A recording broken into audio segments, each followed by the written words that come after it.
Hello everyone. As you can see, you can actually see my face and my hands. I bought a camera over the holidays. So anyway, sorry, I know I'm professional. Anyway, today I want to talk about some of the things that I'm excited for are coming out in 2024. Just, podcasts, books, games, movies, streaming shows, that sort of thing. I've got a nice list on my computer, which I can see, but you can't. And I'm not gonna read the whole thing, because some of it's just stuff that I'm mildly interested in. We'll keep an eye on, see if it'll be something I want to actually check out or not. But I'm going to go over some of the big highlights and just go and talk about what I'm excited for. And since the year has already started, some of these are already out and about. But I'm just going to go down through the list anyway.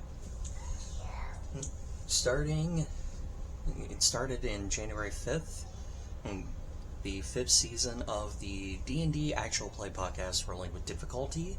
The 5th season has begun. It's the final season of the first campaign that they're running. I'm excited to see what happens in this last chapter, but at the same time I'm sad and I don't want this story to end. I really like the crew, the Paraspora. If I think about it, I'll link to their YouTube channel in case any of y'all want to check that out for yourselves. Then next on January 9th, all of Marvel's Echo started. I know Marvel's been kind of hit and miss here lately. More miss than hit. And people are falling off. But I decided that I'm going to give it a shot, and my girlfriend and I had started the first 2 episodes last night. I don't know when we're going to finish them.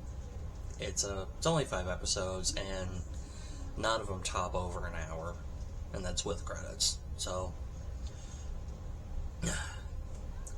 then on the 18th, so in less than a week, we have the sequel series to a podcast called The Magnus Archives, which, if you haven't checked that out, I highly, highly recommend it. Be warned, it is a horror podcast. But we have its sequel series starting at The Magnus Protocol. The first season of that starts January 18th. I'm very excited to see what Jonathan Sims has cooked up for us this time. Then one of my hotly anticipated releases on March 1st, the film Dune Part 2. I really liked the first Dune movie. The first of the Dennis... I can't pronounce his last name, it starts with a V. I'm really bad at this. But I really liked the first movie.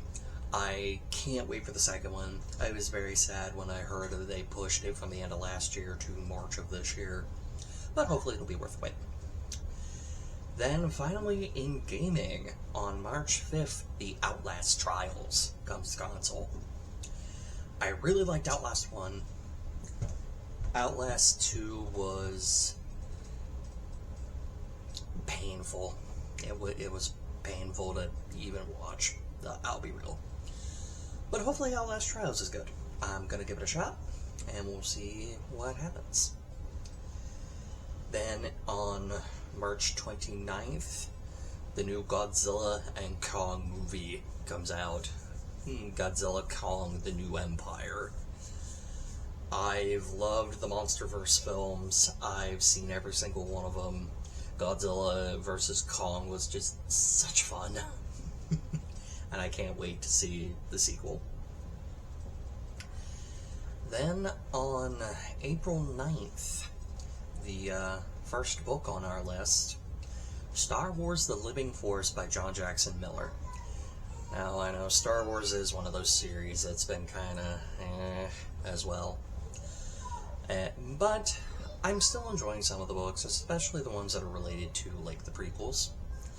I don't think they've really had a miss with those. So, I'm gonna check this out. It's like a year before Phantom Menace. It's got a lot of the Jedi Council, if not all of the Jedi Council, basically being the target of an assassination attempt. So, let's see what happens with that. Alright, then jumping down into May, the only thing I have in May. Kingdom of the Planet of the Apes, the fourth movie in the reboot series. I'm not sure if it's actually a reboot or if it's just kind of like they're kind of wanting to lead into the original Planet of the Apes films. I don't know. My girlfriend and I really loved the first three movies, and we thought War for the Planet of the Apes was a good wrap-up for the trilogy. So we're kind of seeing how we feel about this fourth movie. If nothing else, we go see it, we hate it, but yeah, you know what, we still got the first three. Then on June 28th, I'm certain my girlfriend will want to go watch A Quiet Place Day 1. That's literally the name of it. She probably won't want to go on day 1, but that was a bad joke.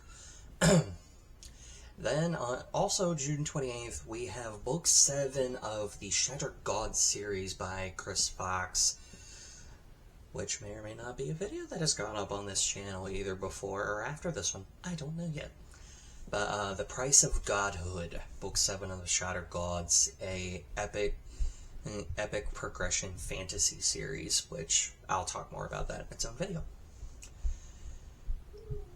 Then another highly anticipated release, Price of Godhood is also a highly anticipated release, but another highly anticipated release, Book 5 in Brian Freeman's run of the Jason Bourne novels. I really liked his reboot he's been doing, and I feel like bringing Jason Bourne's mythology and story more into modern day, as opposed to trying to keep up with the character that started with Robert Ludlum, was a great idea, especially since, like, you know, Jason was a grown man with a teaching position and a wife and child during Vietnam, and he was still doing stuff like around present day, like they're talking about Edward Snowden and stuff like that. So yeah, 70-year-old man still, you know, doing all the stuff Jason Bourne does. But anyway, Book 5 of that, The Bourne Shadow by Brian Freeman, comes out on July 16th. I am very excited. Then the only Marvel film to come out on July 26th, Deadpool 3. I'm kind of cautious on this one, just because of some of the stuff I've heard about it. But hopefully it's good. I really like Deadpool, so we'll see. Then on August 6th, we have back-to-back releases and back-to-back Mace Windu stuff. We have Mace Windu, The Glass Abyss by Stephen Barnes, which is a novel. And then we have Star Wars Mace Windu, a limited comic series coming out by Mark Bernardin, coming out on this exact same day. Then on August 16th, another film in the Alien franchise, Alien Romulus.